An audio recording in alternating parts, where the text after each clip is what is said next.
கட்டுமானத்தின் வலிமை, கட்டிடங்களின் பாதுகாப்பு. ஸ்ரீ துர்கா டிஎம்டி கம்பிகள். நீங்க சொன்ன மாதிரி அவங்கவுங்க ஜாதகத்துக்கு ஏற்ற மாதிரி தான் பலன்கள் அமையும் சொல்லியிருந்தீங்க. அப்படி ஒருத்தர் வந்துட்டு ஜாதகம் பாக்குறாங்க, நீங்க வந்துட்டு அடுத்த வருஷம் வெளிநாடு போறதுக்கான யோகம் இருக்கு அப்படின்னு சொல்லப்படுது. வெளிநாடு போறதுக்கான டைம் வந்துருச்சு, ஆனா அடுத்து ஒரு 4 வருஷம் கொரோனா, எங்கேயும் எவனும் போக முடியாது. அப்புறம் எப்படி இது சரியாகும்னு கேக்குறீங்க? அதே மாதிரி அந்த கோவிட் வந்த டைம்லயுமே கூட சரி சார், இது வந்துட்டு அன்றே இவங்க கணிச்சாங்க.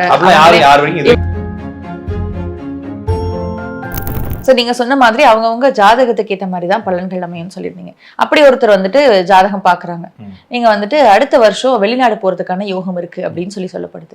ஆனா அடுத்த வருஷம் பார்த்தா 2020க்கான ஜாதகம். ஸோ லாக்டவுன் வந்துருச்சு, அவரால் வெளிநாடு பயணிக்க முடியல. இந்த மாதிரி கவர்மெண்ட் வேலை கிடைக்கும் அப்படின்னு சொல்றது, இல்லைன்னா பொலிட்டீஷியன் ஆவாங்கி அப்படின்னு சொல்றாங்க. அந்த மாதிரியான விஷயங்கள் எல்லாம் அவங்க தலையிட்டு இருக்கவே மாட்டாங்க, அவங்களுக்கும் அதுக்கும் சம்பந்தமே இல்லாம இருக்கும். ஆனா இதெல்லாம் சொல்லப்படுது. இதுக்கான முக்கியமான நீங்க வந்து சரி கணிதம் பண்ணிட்டீங்க, ஒரு வெளிநாடு போறதுக்கான யோகம் இருக்கு, எல்லாம் இருக்குது, வெளிநாடு போறதுக்கான டைம் வந்துருச்சு, ஆனா அடுத்து ஒரு 4 வருஷம் கொரோனா, எங்கேயும் எவனும் போக முடியாது. அப்புறம் எப்படி இது சரியாகும்னு கேக்குறீங்க?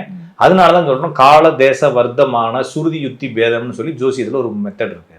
இது என்னன்னா சிச்சுவேஷனுக்கு தகுந்த மாதிரி தான் பலன்கள் ஒர்க் ஆகும். ஓகேங்களா? இது வந்து கலெக்டிவா தான் ஒர்க் ஆகும். ஓகேங்களா? இப்ப வந்து ஒரு கார் வாங்கலாமா நீங்க என்கிட்ட கேட்டு வரீங்க. இப்ப அசோகன் இருக்காரு இல்லைங்களா, மரம் நட்டார் இல்லைங்களா ரோட்டோரத்துல, அவர் வந்து என்கிட்ட கேட்டாருன்னு என்ன சொல்லியிருப்பேன்? அப்ப காரே இல்லை இல்லைங்களா? அப்ப காருன்றது சாரட்டுக்கு பேர் வேணா வச்சுக்கலாம், அந்த சாரட் வேணா வாங்கலாம், பென்ஸ் கார்லாம் வாங்க முடியாது இல்லைங்களா?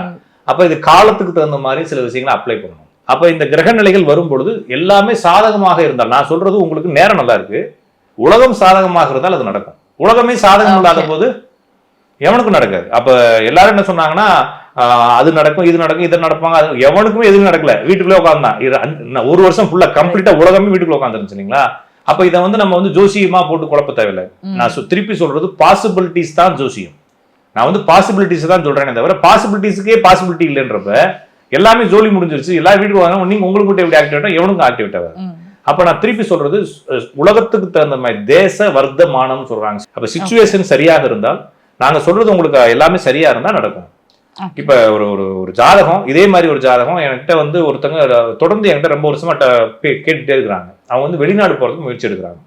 அப்ப அவங்களுக்கு என்ன சொல்றேன்னா, 2-3 வருஷத்துக்கு முன்னால உங்களுக்கு வந்து நவம்பர்ல ஒரு ஆஃபர் வரும்னு சொல்றேன். நவம்பர்ல அவங்களுக்கு எல்லாமே ப்ராசஸ் ஆயிடுச்சு, விசா பாஸ் ஆயிடுச்சு, எல்லாம் ப்ராசஸ் ஆயிடுச்சு.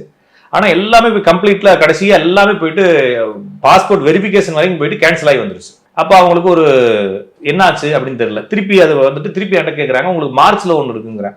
இதே மாதிரி மார்ச்ல இன்னொரு நாட்டுக்கு போறதுக்கு எல்லாம் ப்ராசஸ் ஆகி எல்லாம் கம்ப்ளீட் ஆகி விசா எடுத்துட்டு இது பாஸ்போர்ட்லாம் போய் பிரிண்ட்டுக்குலாம் போயிடுச்சுட்டாங்க. திருப்பி அதுக்கு கேன்சல் ஆகி வந்துருச்சு. இதே மாதிரி மொத்தம் 6 தடவை கேன்சல் ஆகி வந்துருக்கு. ஓகேங்களா? இப்ப அவங்க என்ன கேட்கறாங்கன்னா, அப்ப எப்படித்தான் சார் கண்டுபிடிக்குதுன்னு கேட்கறாங்க. நான் திருப்பி சொல்றது, அப்போ உங்களுக்கான அந்த டைமிங்கை பார்க்கும்பொழுது அந்த இடத்துல ப்ராசஸ் ஆகுன்ற ப்ராசஸ் போயிருச்சா இல்லையா?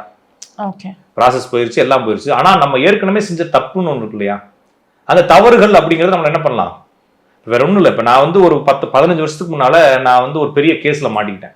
ஓகேங்களா? ஒரு நிறைய கேஸ் என் பேர்ல வந்துருச்சு. ஏதோ ஒரு பிரச்சனை என் பேர்ல சிபிலாது இந்த சிபில் லோன் சிபில்ல பிரச்சனை இருக்கு, எல்லாம் பிரச்சனை இருக்குது. என்னோட லைஃப் நல்லா போயிட்டு இருக்கு. அதுக்கப்புறம் ஒரு 10 வருஷத்துக்கு 15 வருஷத்துக்கு அப்புறமா நான் அதை பேசி எடுத்து எல்லாரும் சரி பண்ணி கொண்டு வந்துட்டேன். அப்படியே போயிட்டு இருக்கு.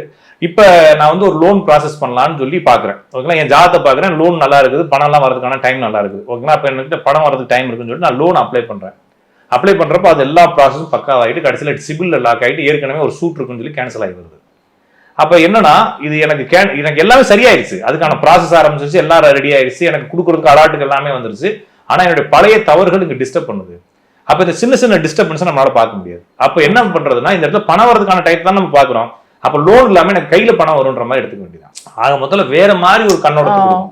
அப்ப சந்திரன் அப்படிங்கிறப்ப, ஒருவேளை நீங்க வந்து சந்திரன் இப்ப வந்து நீங்க சென்னையில இருந்திருப்பீங்க, உங்களுக்கு நான் வந்து வேற பயணங்களை பார்ப்பேன், பயணங்கள் உங்க ஜாதத்துல இருக்கான்னு பார்ப்பேன். நீங்க அப்ப உங்களுக்கு வந்து அடுத்த வருஷம் ஒரு டிசம்பர் மாசத்துல உங்களுக்கு பயணத்துக்கான வாய்ப்பு இருக்குன்னு சொல்லுவேன். கொரோனாவுக்கு லாக்டவுனுக்கு முன்னால ஒரு 3 நாளைக்கு முன்னால உங்க ஊருக்கு கார் எடுத்துட்டு போயிருப்பீங்க.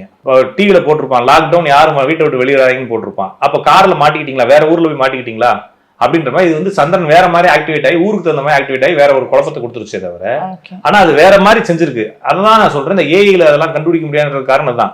இந்த சிச்சுவேஷனை நம்ம புரிஞ்சுக்கணும் இல்லைங்களா? அப்ப வந்து கொரோனா நடக்குது. அப்ப கொரோனா டயத்துல ஒரு ஆள் போன் போட்டு, எனக்கு கடனா இருக்குது, எனக்கு காசு எப்போ வரும் கேட்டா என்ன சொல்றது? எவன்ட்ட அவன்கிட்ட கடன் கேட்கணும்னு கேட்க வேண்டியதானுங்களா? அப்ப இதை சிச்சுவேஷன் புரிஞ்சுக்கணும். நம்ம பாக்குறது பாசிபிலிட்டிஸ். அப்ப நம்ம நியரஸ்ட் பாசிபிலிட்டிஸ் என்னன்னு பார்த்து அவங்க கேட்கக்கூடிய கேள்விக்கு சொல்றோம். அப்போ ஒருவேளை எனக்கு கொரோனா இருக்கிறது புரிஞ்சிருச்சுன்னா நான் என்ன சொல்லணும்னா, இந்த இடத்துல உங்களால கொரோனா இருக்கிறது போக முடியாது, அப்ப அடுத்த பாசிபிலிட்டிஸ் நான் ஜம்ப் ஆகனா. உங்களுக்கு 2020 ஒரு பயணம் இருக்கு சார், அப்ப 2020 இவருக்கு நம்ம என்ன சொல்லுவோம், உடனே நடக்காது தடை இருக்குன்றதுன்னு சொல்லுவோம். ஆனா அவங்க கேட்க மாட்டாங்க. ஓகேங்களா, அவங்க என்ன எது பக்கத்துல வருதுன்னு கேட்பாங்க. அப்ப நம்ம என்ன அது சொல்ல பழகி என்ன ஆயிடுச்சுன்னா நாங்க சொல்றதே டைரக்டா இந்த பக்கத்துல சொல்லிடுவோம். அப்ப திருப்பி ப்ராப்பரா திருப்பி ப்ராப்பரா சொன்னா ஒரு 2020 போக முடியாதுன்னா எப்பன்னு கேட்டாருன்னு வச்சுக்கோங்களேன் ஒருத்தர். அப்ப 2024 ஒரு ஆஃபர் இருக்குன்னு சொல்லுவோம். அவர் கேட்க மறந்தாது, ஆனா கேட்க விருப்பப்படலைன்றப்ப நான் 2024 சொன்னோம்னா அவங்க திருப்பி என்ன போட்டு மெண்டல் ஆகிடுவாங்க. ஏன்னா அவங்களும் மெண்டல் ஆயிருவாங்க. 2024 20 கரெக்டா சொல்லுங்க, எழுதி கொடுங்கன்னு வாங்க. அப்பெல்லாம் அது கொடுக்க முடியாது. அப்ப என்னன்னா நம்ம 2020 பிரேக் ஆச்சா, அப்ப 2024 உங்களுக்கு இன்னொரு ஆஃபர் இருக்குன்னு சொல்லுவோம். அடுத்த ஆஃபர்ல அவர் போவார், அவ்வளவுதான். மொத்தத்துல ஜாதகத்துல அதுக்கு பாசிபிலிட்டிஸ் இருக்கான்னு பார்ப்போம். அதுக்கான கோச்சார நிலவரங்கள் பார்ப்போம். கோச்சார நிலவரங்கள் அப்ப கோள்களுடைய சாரத்துக்கு தகுந்த மாதிரி இருக்கிறது மாதிரி உலக சாரமும் முக்கியம் இல்லைங்களா. இப்ப எல்லாம் சரியா இருக்கும்போது நடக்கும். அப்ப எல்லாமே சிச்சுவேஷன் பேஸ்ல சொல்லக்கூடிய பலன்கள். இது எல்லாத்தையும் சார்ந்து தான் சொல்லப்படும். அதே மாதிரி அந்த கோவிட் வந்த டைம்லயுமே கூட சரி சார், இது அன்றே இவங்க கணிச்சாங்க, இவங்க கணிச்சாங்க அப்படின்னு சொல்றாங்க. கணிக்கவே இல்லை. அதே மாதிரி இப்ப இந்த வருஷம் கூட நிறைய பெரிய தலைவர்கள் அல்லது பெரிய செலிபிரிட்டிஸ்ல இருந்து எல்லாரும் இறக்கும் பொழுது இந்த வருஷத்தையும் குறை சொல்றாங்க. சோ இந்த மாதிரியான கிரகங்களோ அல்லது இயக்கங்களோ இந்த மொத்த ரீஜியனோ அல்லது பர்டிகுலர் விஷயத்தையோ ஆளுமையோட பண்ணுவாங்க. கண்டிப்பா செய்ய, ஆனா கண்டுபிடிக்க முடியாதுங்க. நான் திருப்பி சொல்றது கண்டுபிடிக்க முடியாது. நான் என்ன சொல்றேன்னா, இந்த ஊர்ல இந்த மரம் நான் நடுறேன். எங்க தாத்தா இதே விவசாயம் பண்ணிக்கிட்டு இருந்தாரு, தென்னை மரம் நட்டுக்கிட்டு இருந்தாரு. எங்க அப்பா அதே தென்னை மரம் நட்டாரு, நானும் தென்னை மரம் விவசாயம் பண்றேன். இந்த ஈல்டு இந்த ரகம் இந்த ஈல்டு இவ்வளவுதான் கொடுக்கும், இந்த மாசத்துல கொடுக்கும்ன்றது எனக்கு தெரியும். ஏன்னா அது எனக்கு எக்ஸ்பீரியன்ஸ். ஆப்பிரிக்கால புதிய தென்னை ரகை எடுத்துட்டு வந்துக்கிறாங்க. அப்ப இப்பதான் தேங்காயை பாக்குறேன், தொட்டு தடவி பாக்குறேன். இதை நட்டு வச்சுக்கிட்டு நான் இதுக்கு ஈல்டு எல்லாம் சொல்ல முடியுமா? அப்ப நான் ஏற்கனவே நடந்த விஷயங்கள் திருப்பி ஒருத்தன் கல்யாணம் நடக்குதுன்னா அவனுக்கு ஒருத்தன் கல்யாணம் நடக்குது, இவனுக்கு எல்லாருக்கும் நிறைய பேருக்கு கல்யாணம் நடக்குது. அப்ப அவனுக்கு எப்படி கல்யாணம் ஆகுன்றத ஜாதகத்தை எனக்கு அப்ளை பண்ணி வச்சிருக்கேன் நான் மண்டைக்குள்ள. இப்போ ஒருத்தவங்க புதுசா வரும்போது அவங்கள்ட்ட பார்த்து உங்களுக்கு இதே லாஜிக் நடக்கப்ப கல்யாணம் ஆகும்னு சொல்றேன். அதுதான் ஜோசியம்.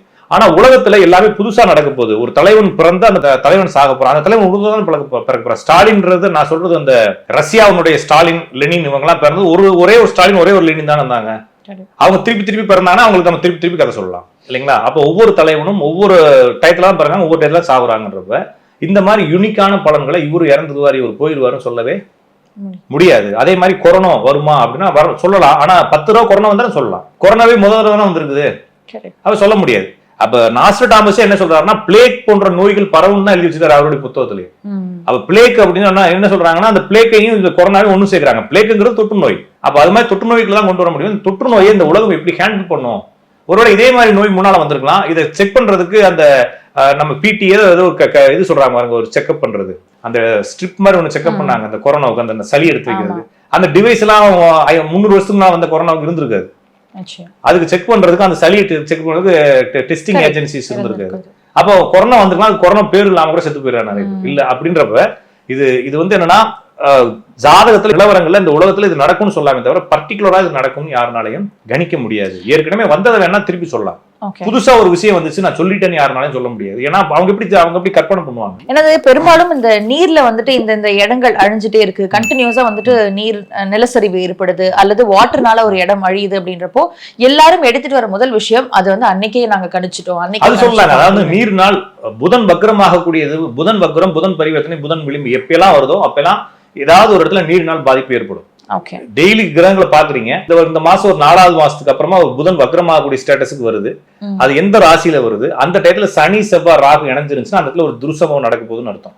அப்ப ஏதோ ஒரு நீரினால் இழப்புகள் ஏற்பட போகுதுன்றதை புரிஞ்சுக்கலாம். ஆனா அது எந்த இடத்துல நடக்கும் அப்படின்னு சொல்லி யாருனாலும் கண்டுபிடிக்க முடியறது இல்ல. அது குறிப்பிட்டு இந்த இடத்துல நடக்கும்னு சொல்லவும் முடியறது இல்ல. ஆனா இந்த மாதிரியான அசம்பாவிதங்கள் நடக்க கூடும் அப்படின்றத சொல்லலாம், எல்லாரும் சொல்லலாம். ஆனா இது என்னன்னா இப்பதான் நடக்கும்னு சொல்ல முடியாது, இன்னைக்கு தான் நடக்கும்னு சொல்ல, கொஞ்சம் முன்ன பின்ன சொல்லலாம். அதுவும் அவங்க என்ன பிரச்சனைனாங்க எனக்கு தோணுதுங்க. இப்ப எனக்கு இப்படி நடக்கும்னு தோணுது. இப்ப நான் இதை எங்க போய் வெளிப்படுத்துறதுன்ற ஒரு குழப்பம் இருக்கு. ஒருவேளை Facebookல போடுறேன்னு வச்சுக்கோங்களேன், இல்லன்னா யூடியூப்ல போடுறேன்னா, ஒருவேளை நடந்துச்சுன்னா ஓகே சந்தோஷம், இப்படி நடக்காதுன்னா எல்லாரும் கேட்பாங்க. இந்த பயந்துகிட்டு நிறைய ஜோசிக்காரங்க போடாம இருப்பாங்க. இப்ப நான் என்கிட்ட கேட்டீங்கன்னா நான் யாரை பத்தியும் கவலைப்பட மாட்டேன். எனக்கு தோணுச்சுன்னா எழுதி விட்டுருவேன், தோணுச்சுன்னா போடுறேன். யாரு பேசுனானுங்க, நமக்கு தோன்றதை போடுறோம். கொஞ்சம் பேர் தோன்றதை போடுறாங்க.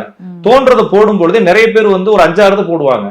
போட்டு ஒரு 6 மாசம் கழிச்சு 4 டெலிட் பண்ணிடுவாங்க, 2 மட்டும் வச்சிருப்பாங்க. அது நடந்திருக்கு. ஓகேங்களா? இது மாதிரி இருக்கவங்க இருக்காங்க. இந்த மாதிரி பயங்கள் தேவையில்லை, இருக்கிறத சொல்றோம். கணிதம் தானே பண்றோம், கடவுள் இல்ல.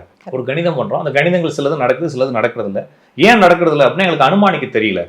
எங்களுக்கு எல்லாம் தெரியாது இல்லைங்களா? நாங்க சில தெரிஞ்ச கணிதங்களை வச்சு என்ன செய்யறோம், அனுமானம் பண்றோம். இப்ப டாக்டர்கிட்ட போறீங்க, எல்லா டாக்டர்கிட்ட போனாலும் ஒரு நோய் சரியா இல்ல, அங்க முகப்பேர்ல ஒரு டாக்டர் இருக்காரு, அவர்கிட்ட போகணும்னு சொல்லி போறீங்க, ஏன்னா அவர் அதுல எக்ஸ்பர்ட்டா இருக்கிறார். அது மாதிரி ஜோசிக்காரங்க சில ஒவ்வொருத்தரையும் ஒவ்வொரு விஷயம் எக்ஸ்பர்ட்டா இருக்கிறாங்க. அப்படி புரிஞ்சுக்க வேண்டியதானே தவிர எல்லாமே அனுமானம் தான். இதற்கு முன்னால் நடந்த தகவல்களை எடுத்துக்கொண்டு வச்சுக்கிட்டு நாங்க அனலைஸ் பண்றோம். எல்லாத்தையும் செக் பண்ண வேண்டிய அவசியம் இல்ல. சில விஷயங்கள் என்ன செஞ்சிருப்போம், விட்டுருவோம். இப்ப நீங்க வந்து பிளட் செக்அப் போறீங்க டாக்டர்கிட்ட, பிளட் செக்அப்ல மொத்தம் 200 செக்அப் இருக்கு. 200 செக்அப்பையும் ஒரு டாக்டர் ஒரு விஷயத்துக்கு எடுக்கணும்னு அவசியம் இல்லை. என்ன தேவையோ தேவை எடுப்பார். அப்ப நாங்க தேவையானதை பார்ப்போம், தேவையில்லாத நாங்க கண்டுக்கிற மாட்டோம். அதனால சில விஷயங்கள் நடந்திருக்கலாம். அப்ப இது எல்லாம் ஹியூமன் சம்பந்தமான பிரச்சனை. நீங்க சொல்ற இந்த ஏஐல வேணா போட்டு ரெண்டிங் பண்ணி விட்டோம்னா இந்த பிரச்சனை வரும்னு சொல்லலாம். அவ்வளவுதானே தவிர அங்கேயும் தப்பு தப்பா சொல்லும். அப்ப என்ன சொல்றாங்கன்னா, அப்ப ஒரு நாய் இருக்குங்க, நாய் வந்து பெல்ட் வந்து ஒரு 5 அடி பெல்ட் இருக்குது, சரிங்களா? அந்த பெல்ட்டை எடுத்துக்கிட்டு நான் வந்து வாக்கிங் போறேன். அந்த நாய் எப்படி போகும், எந்த ரூட்ல போகும் நீங்க நினைக்கிறீங்க? நான் கொண்டு போற ரூட்ல தான் போகும் இல்லீங்களா? ஆனா அந்த நாய் என் பெல்ட் ஸ்ட்ரைட் லைன்ல போனாலும் கூட அந்த நாய் லெஃப்ட் போகலாம், ரைட் போகலாம் இல்லையா? இந்த ஆசிலேஷன் இருக்கலாம். அப்ப என்ன சொல்றாங்கன்னா, எங்களுடைய கணிப்பு என்பது நாங்கள் போகக்கூடிய வழி. ஆனா அந்த நாய் நேரா வராது. எப்படி வருங்க, இந்த பக்கம் போகும், இந்த பக்கம் வரும், இப்படி என்ன சுத்தம், இப்படி சுத்தம். ஆரம்பத்துல நான் நேரா தான் நடப்பேன், இந்த நாய் நேராவே போகாது. எல்லாம் அதனுடைய 5 அடிக்கு பாத்து எடுத்துட்டு போவேன். இந்த பலன்கள் இப்படித்தான் போகும். நான் ஒரு ரூட்ல போனா கூட அது ஒரு பக்கமா இழுத்துட்டு போகுன்றப்ப, ஆனா நாங்க சொல்லக்கூடிய ரூட் கரெக்டா கண்டுபிடிச்சிருவோம்.